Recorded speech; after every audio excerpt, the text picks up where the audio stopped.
And good evening, everyone, and welcome to another edition of Tuesday Night Live. You're with Phoenix. Peter J is a bit crook today, so he won't be on board. But joining me as usual, I have Macca and Nikki. How you going, guys? Good, thanks. I hope Peter didn't eat some bad ham or something like that. I'm doing very well. Pete's got the lurgy that we all, well, a couple of us have had over the last month or so. All fun times. So we will push on, of course, and without further ado, I think we'll go straight into Nikki's news.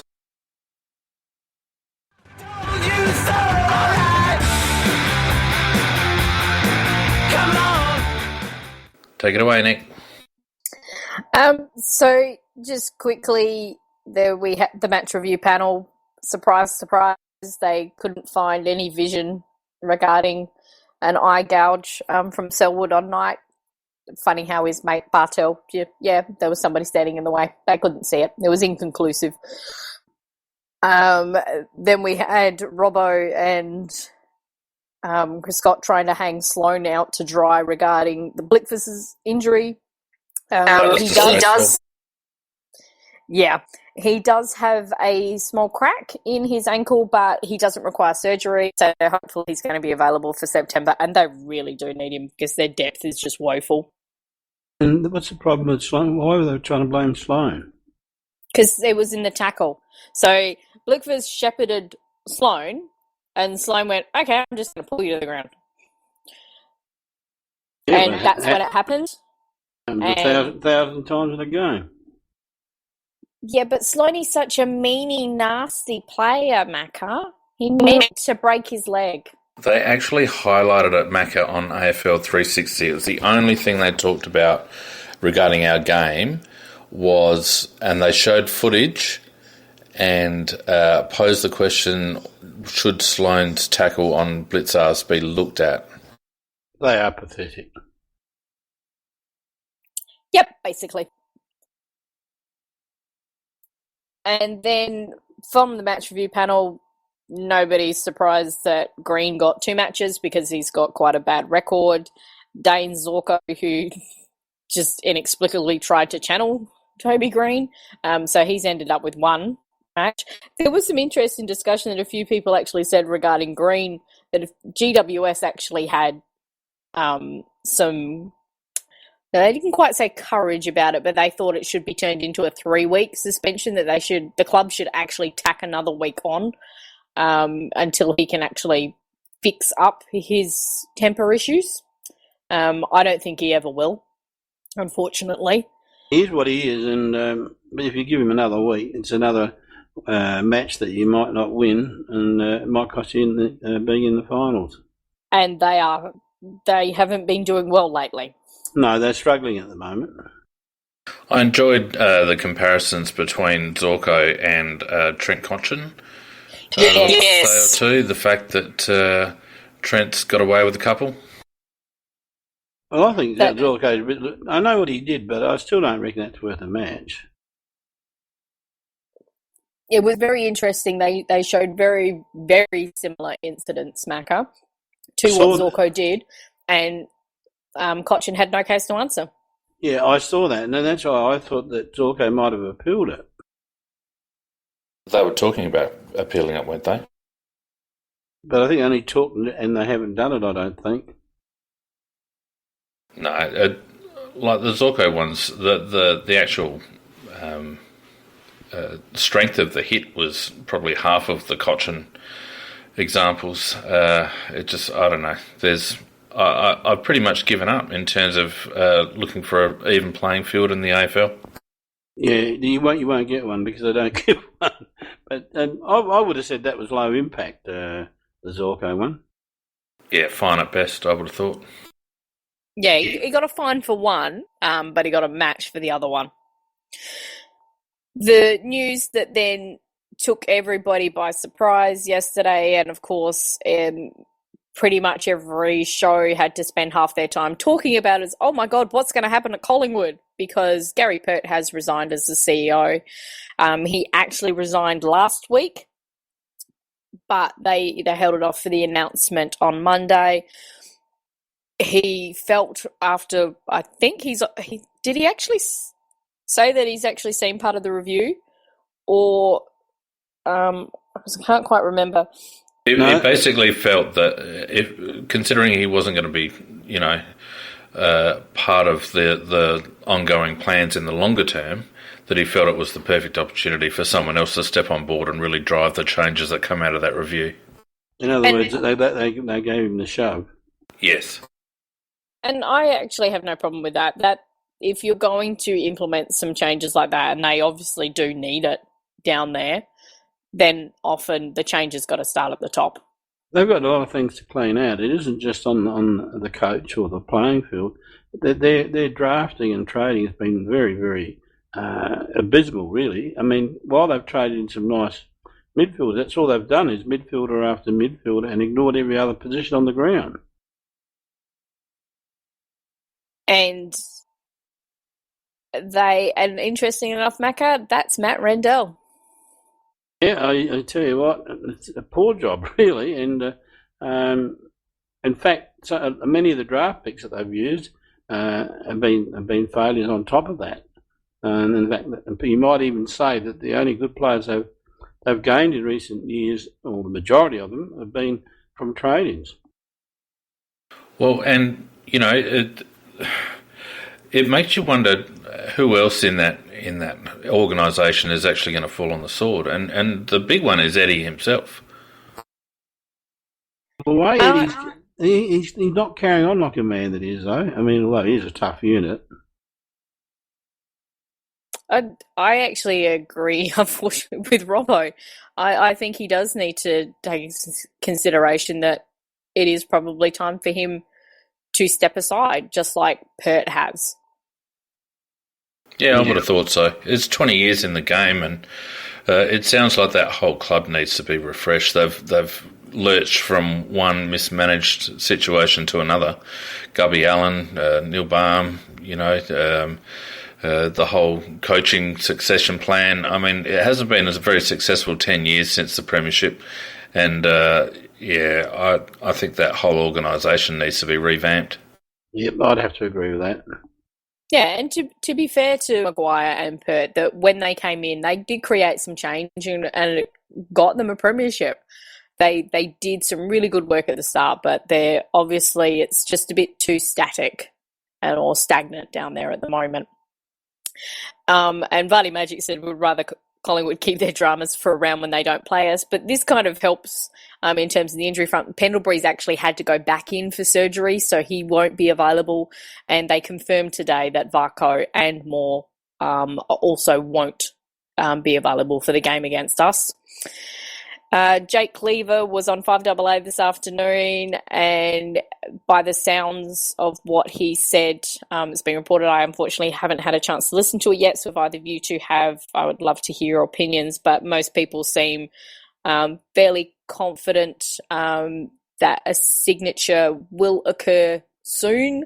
They're just working through some details, and it isn't to do with money. He seemed, I saw one comment that he seemed to knock that on the head very quickly when Rowie tried to bring it up.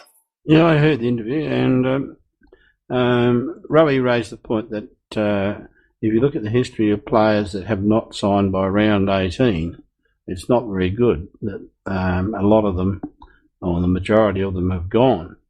And Lever's reply was that is, I'm suggesting you just ignore history. And the way he put it was basically, don't take that into account at all. We're just working our way through some details, and not as you just said. What's money? I don't know what the details are. His manager's on holiday at the moment. They're waiting for the manager to come back. And to me, it did sound like he is talking about re-signing. That's how it sounded anyhow. Whether he's just good at conveying that or whether he means it, but that's how I interpret it. And the thing is, the contract isn't always just about money, because there's also the length of the contract. There's also things in there regarding as to whether your image is going to be used or how often you're going to be used in terms of promotion or other things like that. There could also be finishes in the best and fairest as to, or where you finish in there, or external awards as to whether that's going to impact on payments or other things like that. So there is a lot more to a contract than just, I just want this amount of money to stay here for this long. Well, clearly he'd have a candy clause, wouldn't he? He'd have to have a candy clause. Totally would have to have a candy clause. And the other thing I did interpret from that interview is that I don't think he'll be playing this weekend. He didn't actually say that, but he sounded like it. There'll be more caution used rather than taking any chances. And on our team as well, we had the news that came out on Monday that Eddie had spent the evening in hospital and now has no appendix, that it's been removed. He was fairly keen that he's only going to miss this week. It was very interesting that the wording from Haas is our high performance manager, is that they were in discussions regarding his availability. I think he kind of worded it that he's not available this week, and they'll be in discussion with his surgeon. Oh no, that was on Brad Crouch. So Crouch had his surgery this morning as well on his cheek. And so he's a possibility to play. Crouch wants to play this week, apparently. Yeah. It all depends whether the surgeon says that he's not taking any particular risk by doing so. Look, I think it's a good opportunity for him to give Gooch a run, to be honest. And Gallucci played well in the SNFL. Yeah, I can understand why though Crouchy wants to play, because his form is, he's been as we've been saying over the last 4 or 5 weeks, his form has been building and he's starting to get right back to the very good form. And when you're playing well, you don't like to miss any games, but sometimes you have to. So it'll depend what the surgeon says. Eddie, he says he won't be playing this week, but he'll play next week. Yeah, I don't know about next week for Eddie. If it was a burst appendix, then the scar from... No, it wasn't burst. Yes, it was. Yes, it was. Did they actually say it was? Yes, it was. He arrived at the hospital and it had burst. Okay. I hadn't heard that one. I'd heard the earlier stuff where they said it wasn't. No, he was in acute agony because it had burst, Diggy. Yeah, okay, yeah, 2 weeks at the very least. Yeah, because if nothing else, the scar is bigger, so it's going to take longer just for that wound to heal, apart from the natural trauma of the surgery. And then the other big news out of today is that Thommo made public the decision that he made at the start of the year, which is that this will be his last season in the in the AFL and the SANFL. So he's still available for selection. He did put a nice little warning to the boys that if they let their guard down, he's right up their clacker, ready to take their position. And it was very interesting to hear that this year's actually given him quite a passion for coaching. And I know that he was interested in actually going into the fire department. He's done a lot of the pre-work for that. And I think that he was hedging his bets with this year to test the waters to see, does he want to do that and step away from football and go into that type of career, or does he want to get into coaching? And by the sounds of from his speech today, he's quite interested in doing coaching. Yeah, he was one of the all-time great trades that the club's done. Tyson Stengline wanted to go home to Perth, and he was a run-with player, a negating type player, and we got picked 12 from West Coast, and we used that to get Thommo, and his career speaks for itself. And Robert Shirley took over the run-with role, so we didn't lose a lot there. So it was a magnificent game for the club. And Thommo, I know this year, it's passed him really this year, but he has been a magnificent warrior for the club. He's played some mighty games for the club, and I think I'm not sure how many, about 260 or 270 or something like that. He played 39, I think it was, for the Demons. Yeah, so that puts him around about the 270 mark roughly. So great game, a great career, and thanks very much, Thommo, for all you've done. It's been fantastic, and I know you've been the Clanger King, but you can't get everything. But he's been a fantastic warrior for the club. Well said, Macca. And for anyone that's interested, there's an excellent interview with Thommo on the SEN podcast. David Swartz and Mark Allen this afternoon had Scotty on, and Swartz, obviously being an ex-teammate of Thommo, actually said that if you had to pick 10 people to have a beer with, Thommo would be one of those 10 because he's just a great bloke. So that was high praise from an ex-teammate, and it's worth a listen. I also kind of like the byplay between him and Pike a little bit that kind of went on in his little chat today. About the hair, Nikki? Yeah, about the hair. And Pike just looked up and goes, "I'm going there." But I did like the comment that one of the best things is that he not only came in and helped improve the club and improved players within the club, he's also improved himself, that he's leaving the club as a better person. And so for those that think that our club is a bit inauthentic, there's no culture, those kind of statements and the way that he was spoken about and the way that he spoke about the club, to me just says, no, we're not that plastic franchise. We are a club. There's people that's involved, and I did like him singling out Emma Barr as well, because her work, from what we know with what went on after the death of Phil, was absolutely exceptional for somebody who was grieving themselves. And just the way that she's been spoken of, I know she does like to keep a low profile, but she is one of the best player welfare and development managers in the AFL, and we're very lucky to have her. The other thing Thommo mentioned too was that he did actually confirm that as a child he hated the Adelaide Crows. He did. And coming back to Adelaide, which he did in part, and I didn't know this, was because part of the reason was because his brother was ill at the time. So going to Adelaide initially was a bit of a culture shock, and he certainly got some ribbing as a consequence of that. But he said it quickly became his second home, and he wouldn't change a thing. So that was good to hear as well.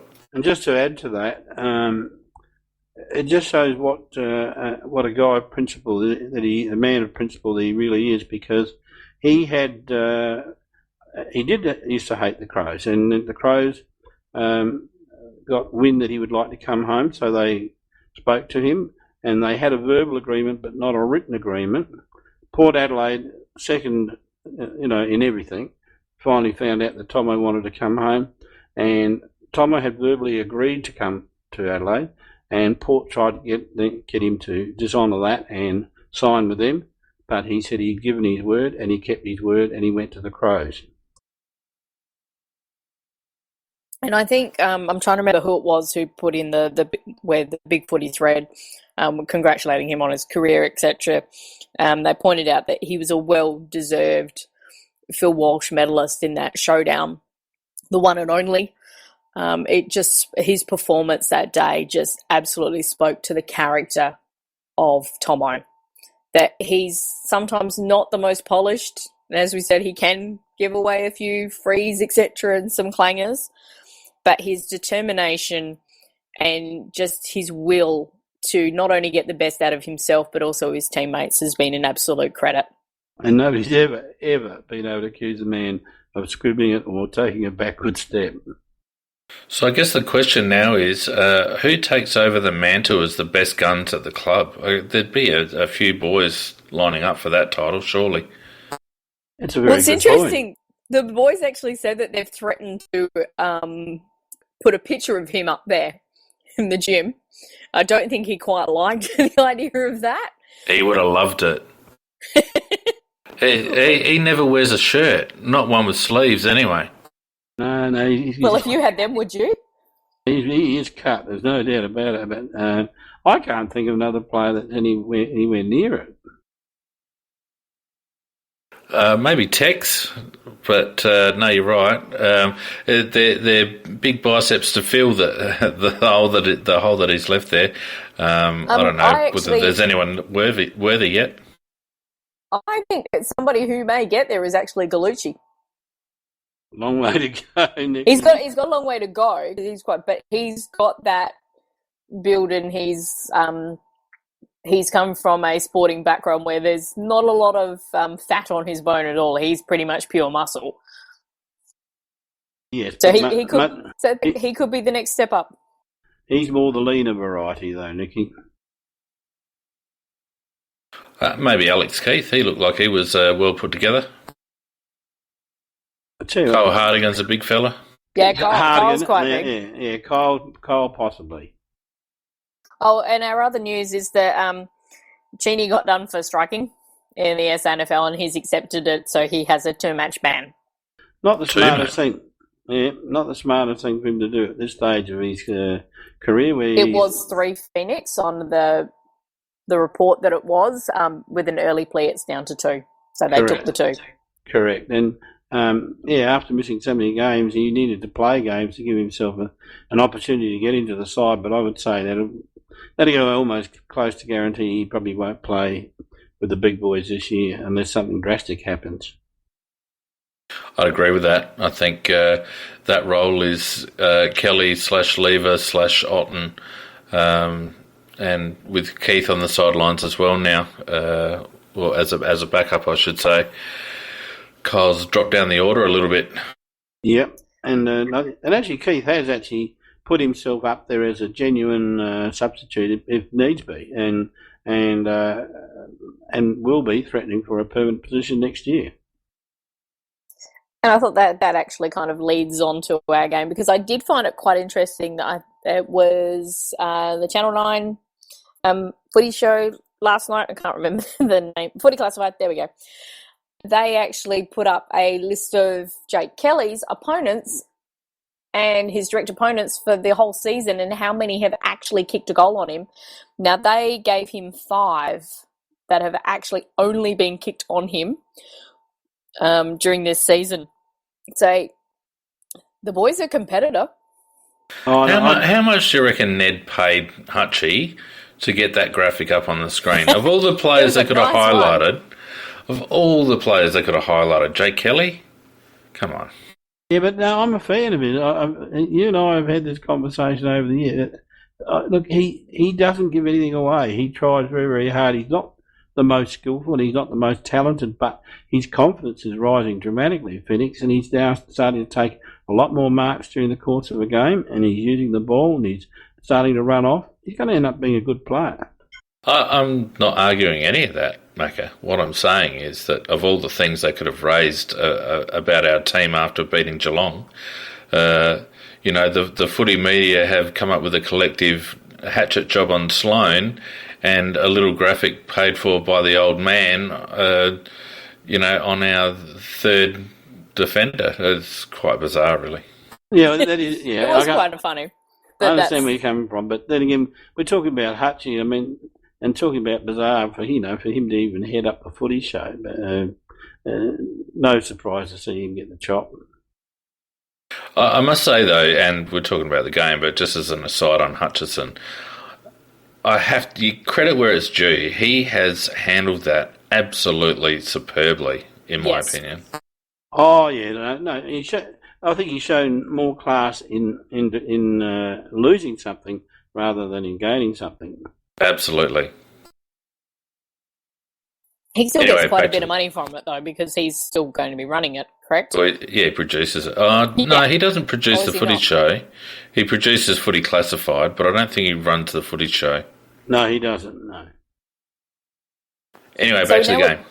Yeah, so we've had some clear air. Do we have any new insights if we watch the replay since we discussed it on Sunday? I thought we covered it pretty well on Sunday, but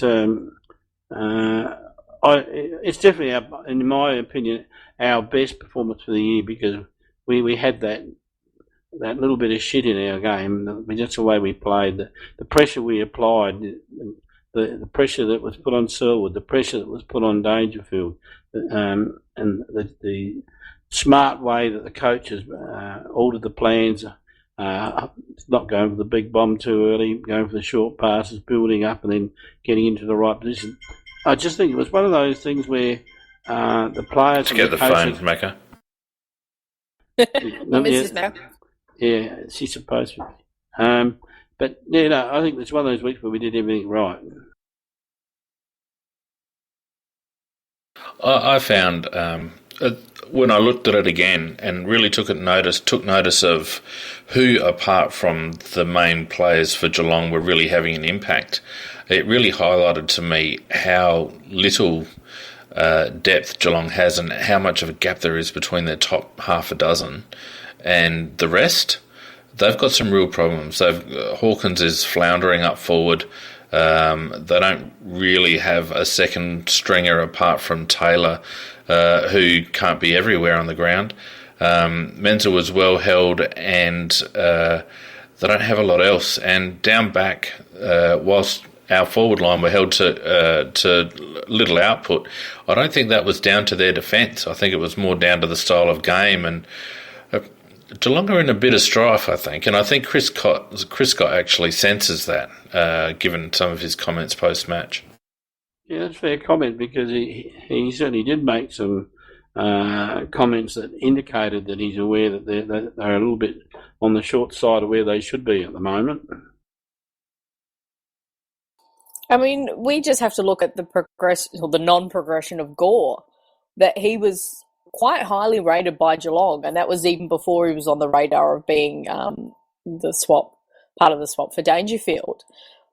And, he missed half their season in the VFL, still came third in their best and fairest, and yet he is complete and utter vanilla. He has nothing to him, and we know we've got pretty much some of the best development coaches in the AFL, and he's just stagnated the entire time. And if that was one of their really promising midfielders, what does that say about who the rest they have? And it's interesting, being a Sturt supporter, I had a bit of a view on Gore before he went over there, and he was a good player, and it seems to me he's actually gone backwards under their system. You've got Holland Smith, who's been over there for a while. He hasn't done much. There's a few blokes that have stagnated a little bit over there.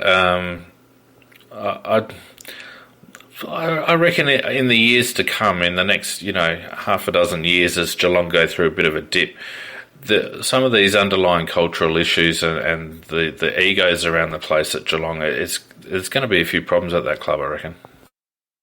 The other interesting thing about our performances in beating Geelong and another top 8 side is I saw a ladder put up of the teams in the 8 and their performances against other teams in the 8. And I think Adelaide headed it up something like 7 out of 9, I think it was. 7 wins out of 9, something like that. Yeah, I think it was 7 and... Was it 7 and 2 or 7 and 1? 7 and 2, I think. But when you look at that, that's a very encouraging sign of where we're really at. And sometimes you just wonder, is everything just turning out very nicely for us by coincidence? But it's not coincidence when you beat the top sides. And Pike, with this win, it's also meant that he has now got a win against every team in the AFL, and I think he's the fastest coach to do that, to beat every team. But he also, his record at Footy Park, us under control of him, is 19-4. That's a nice little home ground advantage. You mean Adelaide Oval? Yes. Sorry, I'm reverting back to Footy Park. Adelaide Oval. He actually was coaching, but as an assistant coach at Footy Park. He was. I guess, in just as a devil's advocate, he did inherit a very good list. It's not very often that a coach inherits a list that is on the improve. Most times a coach comes in at the downward side of the cycle there, and that's why they get replaced. So he is in a unique position. That said, I do believe he is built on the foundation that was apparent early days 2015, and added a few more dimensions to our play. And we're probably a more complete football team now than we were 2 years ago. Yeah, I think we definitely are. Walsh was definitely had us on the right path, and it's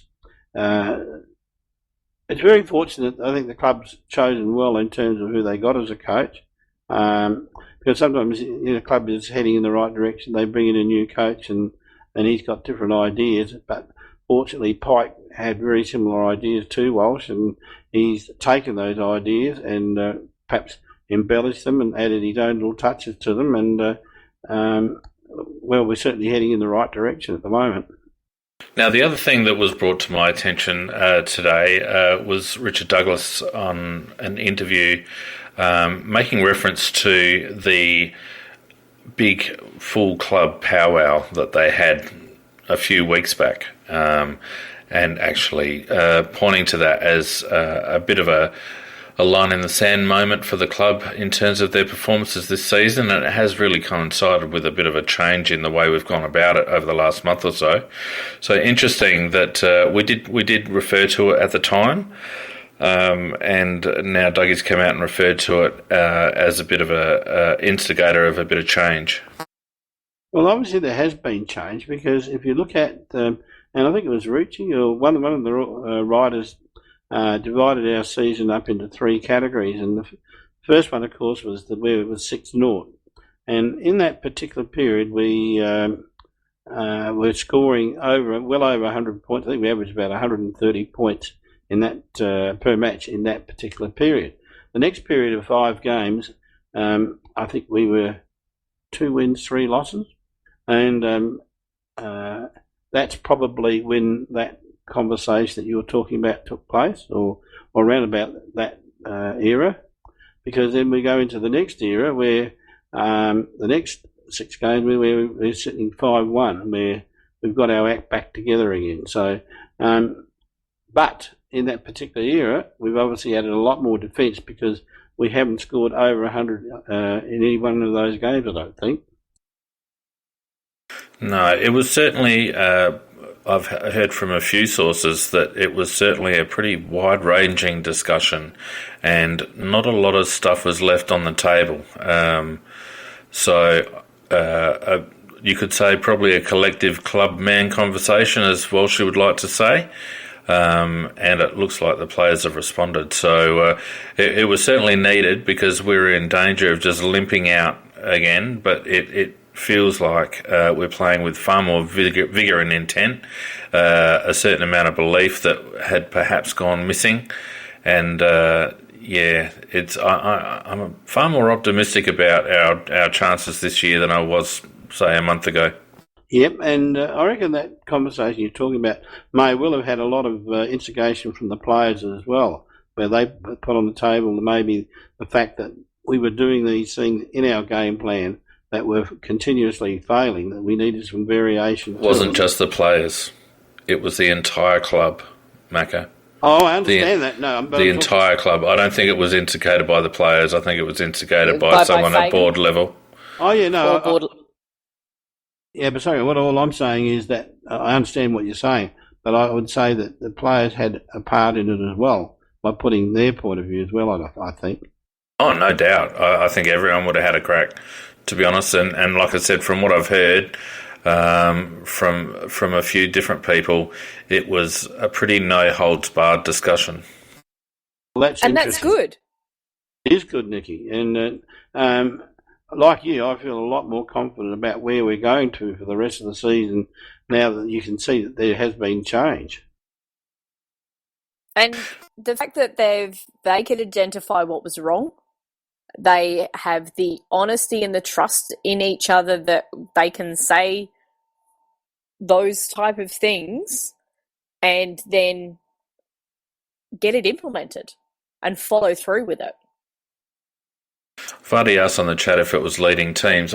We do have elements of leading teams in our program, but I'm not sure whether that was the specific No, format. I think it was just a broad club-based initiative.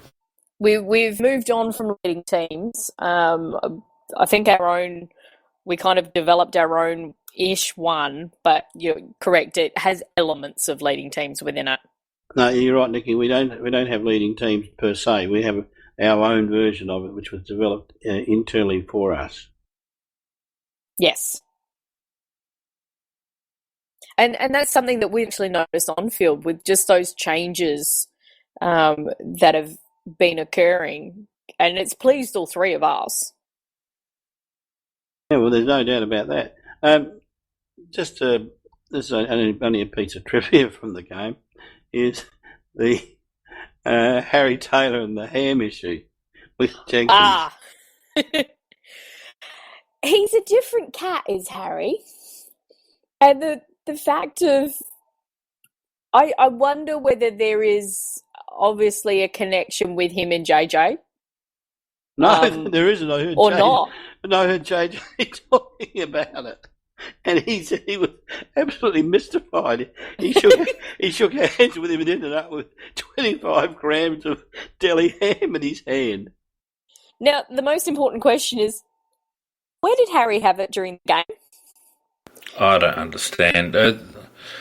I get that it's amusing, but it's also very bizarre. It's bizarre, but that's why I probably find it so funny. Oh, you just wouldn't believe somebody would do that. Well, do you reckon he would have done it if they'd won?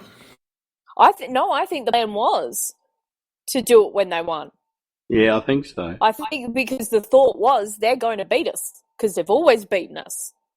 And they were going to do it regardless. He was going to do it because they were going to do it. But because they were going to win. But it's the act of a very different cat, isn't it? It has a very different connotation after a loss than after a win. I shudder to think what the reaction would have been had that occurred after a Geelong win. What do you think might have happened? Well, I just think it would have been seen in a totally different light. It would have been seen very arrogant. Well, I guess I can see where you're coming from. You mean like rubbing it in rather than just something, rather than something just bizarre. Yep, that club is actually doing some very weird things lately. And you talk about a club getting ahead of itself or drinking their own Kool-Aid. The Dangerfield pantomime the last week, and now Harry Taylor bringing some ham with him. I mean, are they just too big for their own boots now, or what's going on there? Well, Go ahead, Mako. Oh, all I was going to say was about Menzel. That I was reading about Menzel that he's in no man's land. That's one of the reasons perhaps why he isn't playing so well at the moment, because he would like to sign a new contract, but he's not being offered one at the moment because Geelong don't know whether they can afford him yet or not. I don't know what that's got to do with ham. Nothing. But we're talking about. Well, I asked a bloody question. Do you think they've gotten ahead of themselves? I thought you were talking about just the club in general. Yeah, I am talking about the club in general. Have they gotten ahead of themselves? Well, if you can't afford to sign your players up, you have. No, but that's. I'm talking about attitude. I'm talking about, the air of around the club. We've got a lot of big personalities there now, and they've had a bit of success. And the attitude of their coach always strikes me as very smug and defensive, and in some ways carrying a bit of a victim persona at times. I don't know. To me, they just. Would you be happy if Tex brought some ham along, or if Sloaney went to a press conference dressed up like a zombie? I hadn't really thought about it, but no. Do you think media managers would allow that to happen? Really good point. I don't think so. I think our guys most definitely would not. Well, I mean, we don't mind our guys having some personality, and they're quite. They allow that, but there's still a degree of control we have as a club over what our players can and can't do. We've seen them post likes on social media or etc., and then it gets removed. obviously once the club's seen it, it's like, no, you can't do this because it can be taken a particular way. Well, there was evidence of that on the weekend, wasn't there? Yeah. Oh, yeah, there was evidence of that on the weekend, and possibly in relation to our own Twitter, which is what, Phoenix, for anybody's listening? At AFL Crowcast. There you go. Jesus, put me on the spot. I thought, hang on, this could go balls up. And the whole thing is with that Dangerfield, with him coming out and just trying to be funny, that had to have been completely and utterly approved by their media manager. And they thought it was funny, but they can't see past, hang on, no, what's the further perception? Do you actually think that he even got permission? I mean, he's on so many things that he'd be asking for permission non-stop. But that was a club sanctioned press conference. That wasn't a Paddy media appearance. That was a club scheduled press conference, Macca. It has to go through their media department. Yeah, that's true. That one. It was at the club.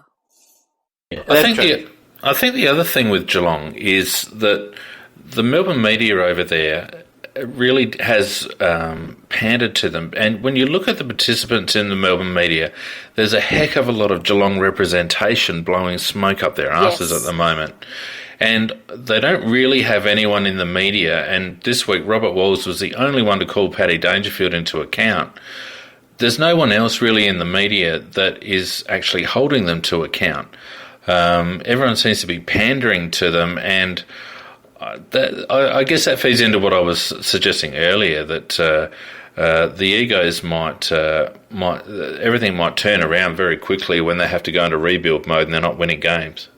Yeah, and then talking about the pandering to them, the Caroline Wilson, she raised, and I know she is a Richmond supporter, but she raised a very, very good point about the fact that the AFL aren't going to make Geelong transfer the Richmond-Geelong game, which will be a very, very important game in about a couple of weeks' time.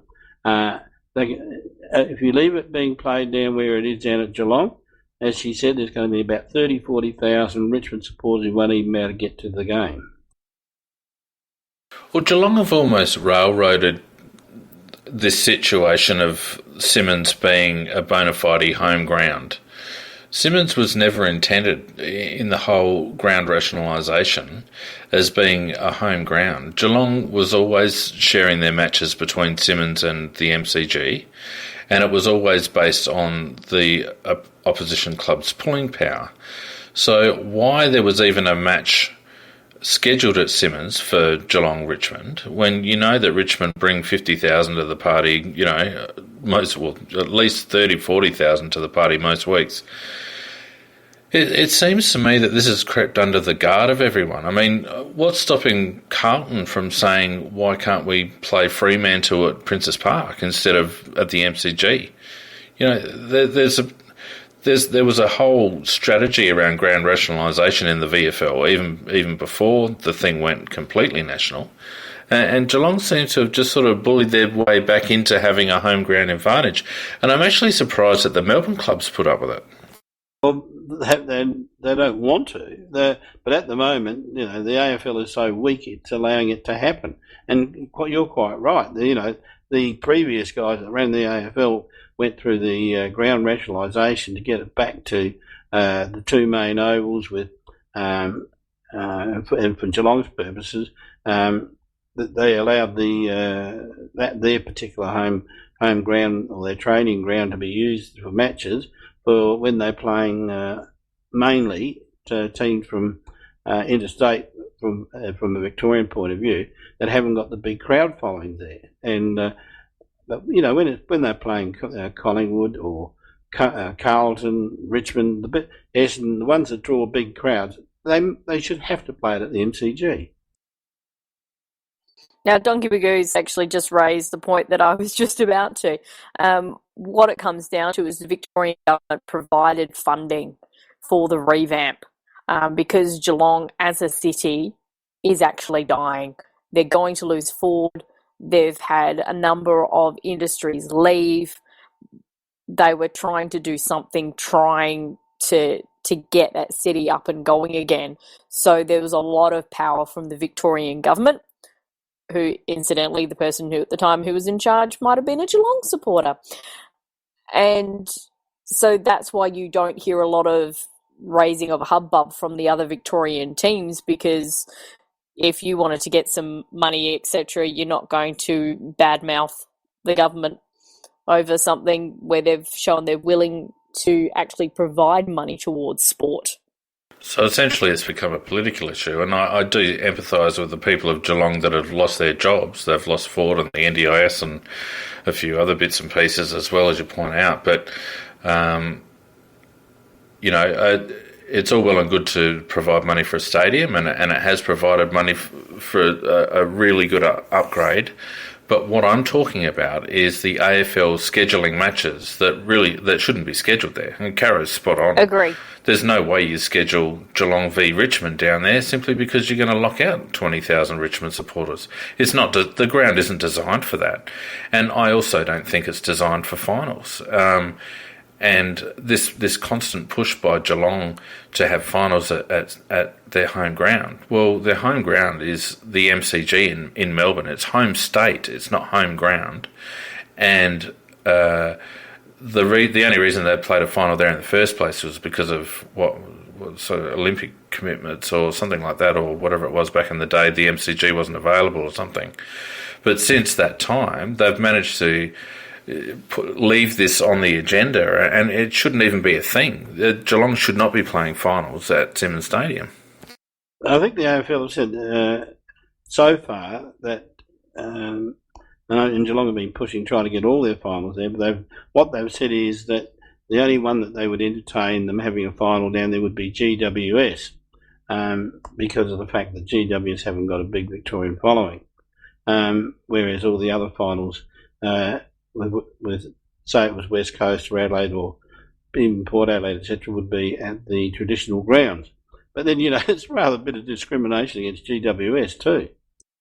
And as has been rightly pointed out, when you qualify for a home final, it's a home state final. It's not your home ground. Exactly. And that is actually what is written into the rules.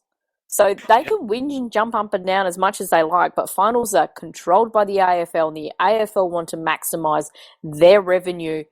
Therefore, they're going to put it on somewhere where they can actually get the biggest crowd and the most amount of money in. And that's why so many finals in Sydney have been played at Aussie Stadium. Simply because of the increased capacity over the SCG. Yeah, even though in some ways, because of its surface, it was less suitable to play on than the SCG. Yeah, it's all been crowd numbers. It's all been about capacity. And that gives you an indication of what Nicky's saying. It is home state. It's not home ground. It's home state. And I don't know, Geelong have a lot of power in the media and in the system at the moment, and at some stage it's going to be diluted, and I kind of fear for that club when it does, because they've kind of had things going their way for quite some time now. You're not wrong, and one day, as you say, the time will come. I can't actually say when, but one day they'll go belly up, because every team does eventually, and I'll be delighted when they do. Well, they even had Sean Ryan umpiring on Friday night. And, Is this going to lead into the Cockwomble? Well, it could do, Nicky, but we might just leave it, because obviously I want to talk about the upcoming game before we hit the Cockwomble. But just for those listening, many probably aren't aware of the connection between Sean Ryan and the Geelong club and the Geelong district and the Geelong people. So we'll just leave that there and maybe touch on it again a bit later. So are you saying there is a connection there? He certainly umpired like there was one. Oh, there's a very, very strong connection. Well, it was bloody disgraceful. Yeah. He was disgraceful, absolutely. I mean, as I said, somebody different to me might think they were cheating. He was cheating. Go ahead and describe the connection, Nicky. So he actually started umpiring in the Geelong district area. And he's so how many years was it that he was umpiring from 3 there? or 4 years. Yep, he's umpired the Geelong District's the grand final. He then moved into the VFL umpiring system, and from there he's then moved into the AFL system. He retired in 2011 and went back to umpiring within the Geelong Districts. And was it this year or last year the AFL asked him to come out of retirement? To come back in, but because he's a practicing barrister. He's also an Assumption College alumni, isn't he? I think that was in one of the things I read. Yeah. So, in other words, he's a Geelong boy, Macca. Through and through. Well, he was certainly the 19th man out there on the weekend. And it wasn't alone. And, it raises a point, aside from the bias associated, or the perception of bias associated with our game on Friday night, and probably a few others, as pointed out in the chat, there was certainly a couple of questionable ones in the West Coast Collingwood game late. And Port and Melbourne.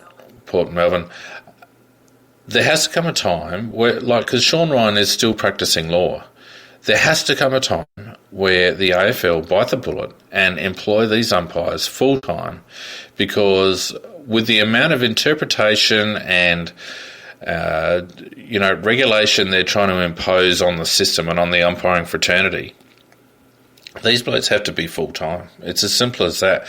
And there needs to be some stricter rules around affiliations in terms of the matches that are assigned to these people. And if the AFL want to take the spotlight away from umpires, they need to do the umpires a favour and actually employ them full-time and give them more transparency around alliances and allegiances and affiliations. Well, I think it's very well put. I can't argue with any point you made there, Phoenix. I think they can only be better for being full-time and certainly make sure that they're not compromised by the suggestion of any alliance. Now, I know a way around that is something that's actually happened in gymnastics, because for a long time, when you've got a sport that is very subjective in terms of the judging, you've got human error, which is very similar to what's actually happening in the AFL.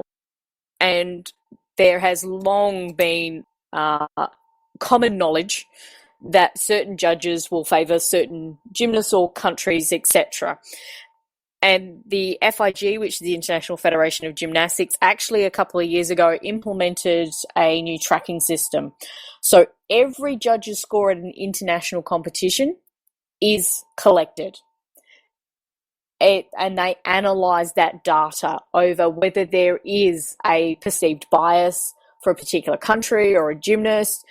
And if there is issues, they actually call those judges in and they have a chat with them. And sometimes they have actually sacked judges because of this particular bias. Do they do that in the Olympic Games, Nikki? Yes. Because you see some massive bias in that. Not anymore. The last couple of years, so my sport of rhythmic gymnastics, from when it first came in 1992 up until about 2008, I could guarantee you that the person that finished fifth is the person who should have won. From that point onwards, once they started implementing these new systems and judges are actually being a lot more rigorously tested every year as well, the past two Olympics I've watched, the right person has actually won. The only thing I disagree with the comparison is that in footy, and in that particular game, there were so many times, Nicky, one-handed throws by Geelong that were let go as handballs. I mean, that happened across the whole weekend. The standard of umpiring was deplorable the whole weekend, and that can only be a directive from above. Well, it's not interpretation; it's just ignoring the rules. No, it is interpretation, Macca, because it's basically the AFL telling the umpires, we want the game to flow. So unless it is an obvious throw, let the game go. And that is a directive. And that's what I was actually going to make reference to, Nikki, in regards to your comparison. As is the case in when there's a problem, the first part of the solution is admitting there's a problem. And until the AFL actually commits to a transparent umpiring or transparent competition, nothing's going to change. Because at the moment, what the AFL does is stage manage an entertainment product. And until they actually commit to operating a bona fide, even competition with transparency, then we're going to continue to have this rubbish. And they also call out media is not allowed to talk about the umpiring or poor umpiring decisions because it can then impact on the lower levels, and that's bad for the game. So people won't do umpiring at lower levels, and then you have abuse coming through. This is their reasoning that they're doing that. Instead of actually going, no, we want the best at the top, which means you have to be accountable. We ask players and coaches to be accountable. Umpires need to be just as accountable. And until, as you said, until they accept that, we're going to have this issue. And one of the laughable sessions is if they ever do manage to get the head of the umpiring to review the dubious decisions, and always he says, yes, I think we got that one right, and you can just see bloody blatantly it's wrong. So, I mean, you're quite right. It's what Phoenix said. Until you admit there's a problem, you'll never get rid of the problem. Yeah, and therefore we shouldn't probably spend so much time talking about the umpiring because it isn't ever going to change. And it's difficult to accept because we live in this fantasy world as supporters where we think we're actually following a fair and balanced competition, and we're actually not. We're just pawns in a big merchandising cycle. But that's probably a conversation for another time. No, but it's true, though. It's true. Yeah, 100%. Anyway, we got Collingwood on the weekend after an 8-day break or a 9-day break or something. So that's a nice little rest. And Collingwood not travelling so well with a couple of outs, Varco, Pendlebury, Moore. Opportunity to try a couple of things, do you think, or an opportunity just to really bed in what we've put in place since the bye? I think we take it seriously, and because any team can beat you on the day if you don't. And I think, as you said, we continue to bed in what we've been putting into place. We'll obviously have to try one or two players to cover for injuries, but I think we take it very seriously because Collingwood have a big following, and I'm not suggesting that they're good enough to beat us, but... Well, you wouldn't know they had a big following when they only got 20 grand or something, 27,000 to their game against West Coast. 22. It was only 22,000. There is an issue there is because it's at Etihad, and if you are to be an 11-game member, my dad actually had a chat to a Collingwood supporter at Etihad, our game where Brodie Smith got concussed, and they hate Etihad because what it means is, so we get our 11-game memberships, we've got our set seat, the same one for all games. But because Collingwood's 11 games are split between Etihad and MCG, you can have a really good seat at the MCG, but you've got a shit one at Etihad. It's not comparable at all.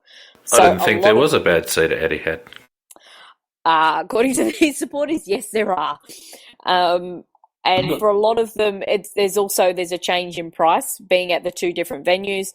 So a lot of their supporters are they only purchase the MCG home finals. Yeah, there is very few of them that actually purchase the full 11 games. Yeah, I heard that too, Nikki, and that they will go to the MCG, but not to Etihad.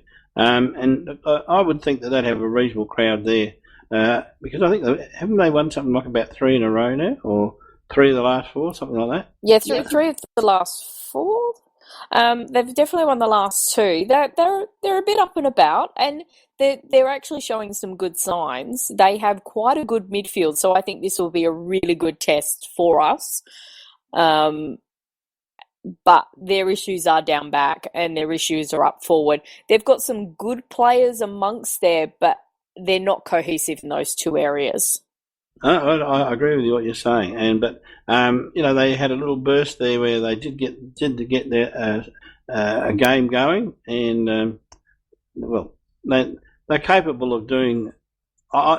We should not lose them. I've got to make that point firstly. If we play at our best and they play at their best, we wouldn't lose. But you can never count on that exactly on a day that everybody's right on. So I think we've got to take the game very seriously. And there's only 5 games to go, and I think we want to win as many as we can before the finals. Well, one of the main points too is that it's our last game at the G before the final, Yes. so we obviously want to practice our running patterns on that ground. Given that they're likely to rest Brad Crouch and take a cautionary approach with Jakey Lever, you're likely to, and Eddie. And Eddie, of course, so that's 2 changes at the very minimum, you would imagine, and you'd likely think maybe a Miller and a Gallucci or maybe even a Miles Baholke comes in for those 2. Seed play well as in the SNFL. But the other thing is what's going to happen in our backlines, I think, will depend a little bit on what's going to happen with Collingwood as to who they select, because will Keith stay in if we only need one real tall? I can understand where you're coming from. So that could be, I think that will impact a little bit, particularly defence, and that's what we've started to show, is that we've started to select sides to counter our opponents a bit as well. Well, with more out, they probably bring Jesse White back in. I'm assuming that he's fit and available. They don't have much else, do they? Only the big yank, yeah. It is the big yank they were talking about that might come back into the side, and in that case, then I'm sure the Keith would stay in the side. And I'd really like him to get that nice little bit of continuity. That would be good. Yeah, I agree. Look, I think all things being equal, Collingwood shouldn't really trouble us. I think it's a good opportunity for us to play against a really good midfield. Wells played well last week. De Goey obviously got him over the line in the end. They do have some good talent through their side, bottom, etc. So it'll be a good workout for our midfield, and it hopefully might also play our forward line back into a little bit of touch. Pity that Eddie's not around to snag a few, but I really can't see Collingwood troubling us. No, and I hope we use Riley Knight in as defensive a role as we did this week, just to keep him sharp in that particular aspect, because they've got a couple of good midfields. I'd say probably Treloar would be the man to tag there. And the other really good thing for our midfield is Jacobs up against Grundy, because Grundy is that bit more mobile, but Jacobs has actually played really well the past couple of weeks, and just to see him continue on that form and play against a different type of ruckman to what he is, that'll be interesting to see how far we can actually go in the finals, because he needs to be able to play against those types. Yeah, Grundy's quite unique. I really rate the kid. He's a good young player. He leaps well. He plays well around the ground, and he can hit the scoreboard as well. So also going to have his work cut out. He's in good nick, but Brodie's probably one of the more agile and mobile ruckmen he'll come up against. So it'll be a good test for Sauce. Most certainly will, because Grundy's in good form, and as you say, he's very, very mobile. Having said that, Jacobs, week after week, he's usually coming up against 2 ruckmen, and he must have tremendous endurance, because he manages to keep going. He does run midfielders' numbers, which is why he has the nickname of Tall Mid. Well, see, here's the thing about ruckman, Macca. Right, when you're playing a normal position, you've got to run up and run back, run up and run back, run up and run back. When you're a ruckman, even if you are lagging behind, there's a stoppage every minute of the game. So because the game stops every minute, it gives you a chance to catch up. So these big fellas that reckon they're endurance beasts, they're not endurance beasts at all. They just wait for the umpire to blow the whistle and they just jog to the next contest. Okay. Anyway, look, anyone not think we can beat Collingwood? I think about 45 points. Yeah, I'd like a really strong showing just to keep building on that momentum. And because this is the team that, whilst there's still a chance for them to make finals, there shouldn't be. And if we're really serious, we have to keep making those steps and really shoving it up the rest of the competition to say we are the team to look out for. Yeah, particularly on the MCG, as Vinnick said before. Must take that opportunity. Yep, agreed. All right, Nick, let's rock into the Cockwomble. Oh, I thought this was going to be really easy and it was just going to be a certain flopping player from Friday night. I can't remember who it is, and apologies that I can't give you the credit, but I think changing the name from Duckwood to Floppy Dive is very appropriate. So I think you've definitely got to give one to Dangerfield for the dive that he took. Compounded by the beautiful look of disgust on Greenwood's face after it. You've got Selwood being his normal sniperish self. We then had what happened on Monday night with AFL 360 with them trying to stitch up Rory Sloane, and I like Rory as a player, but... Exactly. It was all this. It was, as usual with Chris Scott, it's the stuff that he doesn't say. Spot on. What else? There was some other stuff today which was ridiculous. One of the other umpiring things that happened on the weekend was the umpire who paid the mark to Westhoff after he threw his opponent away, which is a free kick. Oh, that was disgraceful. I couldn't believe that. Maybe the worst decision of the year. Oh, just so they could have a goal. The commentators were flabbergasted. Oh, I couldn't believe it. I watched a number of the games and there was poor umpiring all the way through, but that one was just like, oh my God. I thought the absolute winner was going to be Sean Ryan, but there's just been so many cockwombles this weekend. Give a joint one then, Nicky. Look, it's a hard one. I would have gone Sean Ryan early.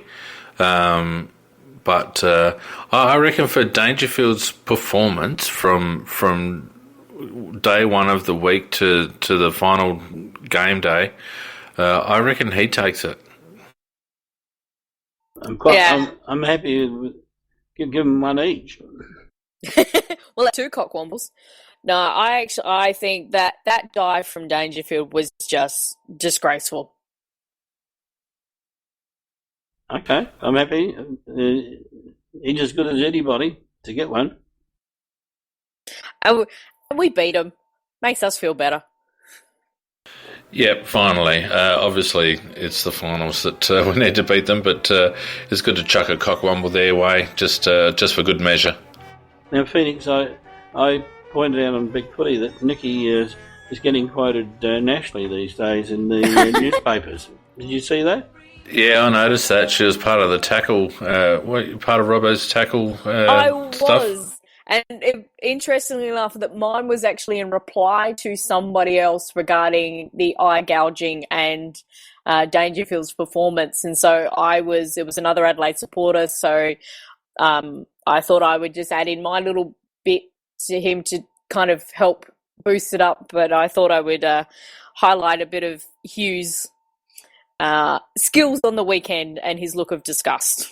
We're very honoured to have such a national correspondent with us. Great. Well, we've gone very well on Twitter this week because I'm pretty sure that the image that got passed around that some media did actually acknowledge that they'd seen. Mark Allen and David Swartz acknowledged that they had seen the image of the gouge. That was my other one. Was all the Geelong supporters, anybody who actually said that regarding this, that with his fingers bent in his eyes, that's inconclusive because it's just a still from the video and they need to see the video. That's from the fucking video, you numbnuts. Nikki said fuck. Yeah, but the Twitter's done really well. I think that video and image was distributed, and I think that was originally made by Dogs 105, maybe, on Big Footy. I can't remember who made it. I know Scorpus went on a Twitter rampage. I chipped in. Oh, he loves it. I chipped in a little bit on Twitter as well, and out of all the bombarding of every media outlet we could possibly get in front of, not one mention. They come up with Sloaney on blitz subs. Unbelievable.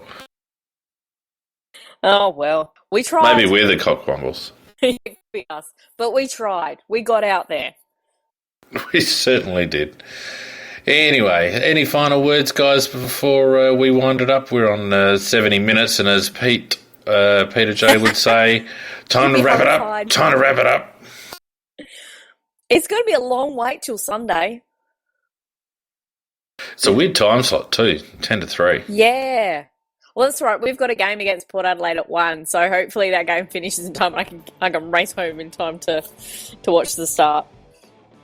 When Port playing on the Saturday, they'll have an extra day's rest then, that means. Won't matter. Yeah, I think we've got this break, and then we've got another nice little break as well, which is quite good. All right, well, that'll do for tonight, guys. Thanks to everyone on the chat for sticking with us. Don't forget you can follow us on Facebook and Twitter at AFL Crowcast.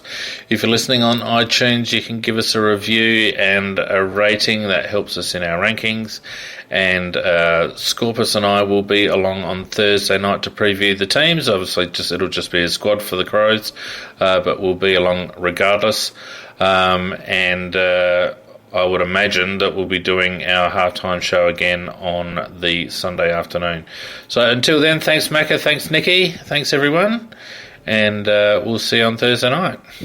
Yep, good night all. And everybody get to the LA Crows YouTube. They've uploaded a Thommo's dress to the players. A must watch.